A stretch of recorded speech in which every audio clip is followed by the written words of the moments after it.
Support for the Leadoff on WGLT and WGLT.org comes from the Central Illinois Regional Airport, where travelers are one stop away from world destinations. Connections on Delta Airlines to Atlanta are available daily. Close, convenient, CIRA. More at CIRA.com. McLean County government breaks ground on a new and much bigger animal control facility. That's one of the things you need to know to start your day for Wednesday, July 24th. I'm Ryan Denham, and this is WGLT's The Leadoff. Now let's lead off with McLean County's plans for its new animal shelter.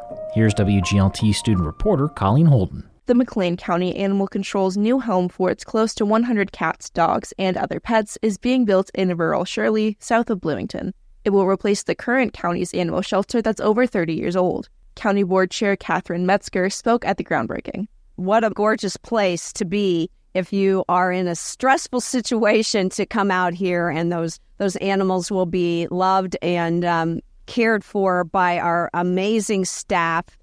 The new shelter will be double the size of their current building. Shelter Director Marshall Thompson says a larger site will allow them to expand existing services and add new amenities for the animals. Put a lot of emphasis on separating out the animals for disease prevention, natural lighting, the textures and structures so that they benefit the animals' senses. There's going to be a lot of outside space, which you can see here, as well as ongoing training. The shelter will cost approximately $7 million. The county is paying a bulk of it through borrowing, and the rest comes from state and federal grants. The new site is expected to open in 2 years. For the Leadoff, I'm Colleen Holden. Here's some other stories we're following in the WGLT newsroom. Governor J.B. Pritzker is not rejecting the possibility of becoming Vice President Kamala Harris's running mate this fall. Pritzker said on MSNBC that he had not yet received any vetting materials from the Harris campaign. Authorities have raided multiple pawn shops in Bloomington Normal. As of late yesterday, a number of government SUVs were at Midwest Exchange on East Empire Street in Bloomington, and Bloomington police confirmed Monster Pawn on R.T. Dunn Drive had also been blocked off, and law enforcement were present. The Bloomington City Council has set 4 priorities for addressing the housing crisis. They are establishing a standardized housing incentive, enhancing housing rehab in blighted areas, focusing on collaboration, and reviewing city zoning rules. The Bloomington Liquor Commission has rejected an application for a liquor license for an out-of-town businessman who wanted to open a packaged liquor store in an abandoned family video near the Park Place subdivision in West Bloomington. And an attorney for Sonia Massey's family says the U.S. Department of Justice is now investigating her death. The 36-year-old was unarmed when then-Sheriff's Deputy Sean Grayson shot her in her Springfield home earlier this month. You can find more on all these stories at WGLT.org. Science has been studying the growing of crops for a long time, but the study of soil is relatively new. Researchers are finding that there's a lot to be learned about how farming has impacted soil over the decades. And as Harvest Public Media's Jim Meadows reports, that research could be greatly helped by the discovery of soil samples, over a century old. On a Sunday morning in August of 2018, University of Illinois soil scientist Andrew Margonaut drove out to a dilapidated barn on the campus farm. Inside, using a headlamp to pierce the darkness, Margonaut discovered a treasure trove. I realized within about 5 minutes of walking through these cobwebbed, very dark hallways that there were row upon row, shelf upon shelf of soils, and that these were the original soils taken in the mapping of the state. There were thousands of soil samples stored in mason jars and other sealed containers going back as far as the 1860s.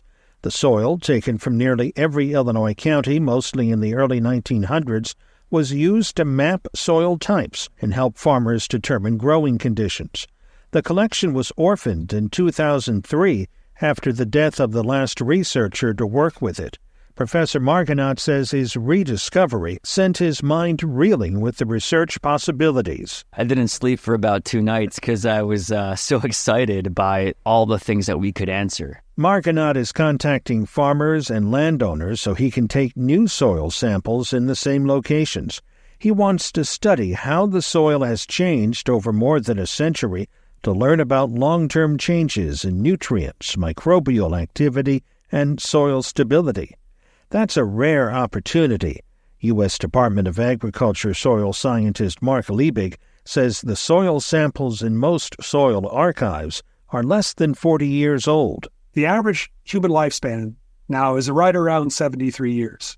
With the exception of a few places across the globe, we really don't know how the soil changes over that duration of time. Liebig says he believes many older soil archives that did exist have been lost either forever or until they're found again.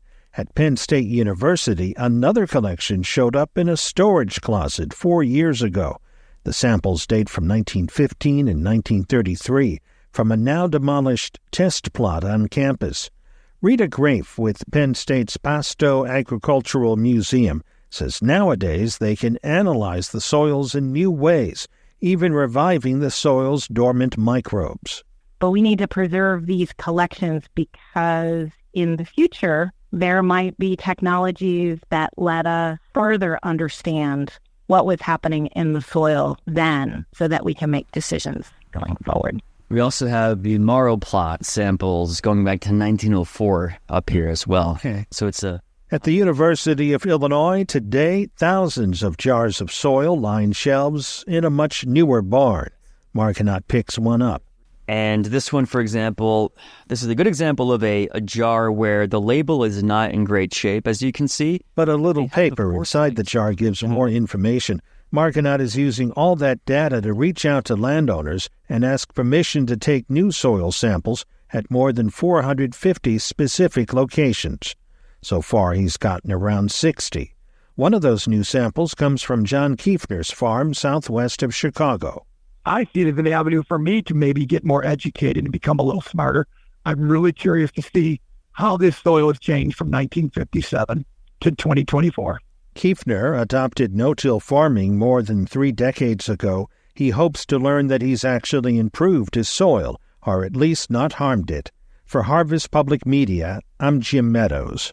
Harvest Public Media is a collaboration of public media newsrooms in the Midwest and Great Plains, including WGLT. Before we let you go, Bloomington's Public Safety and Community Relations Board meets today at 3 at the Government Center. On the agenda are several updates from the police department, including on recruitment stats.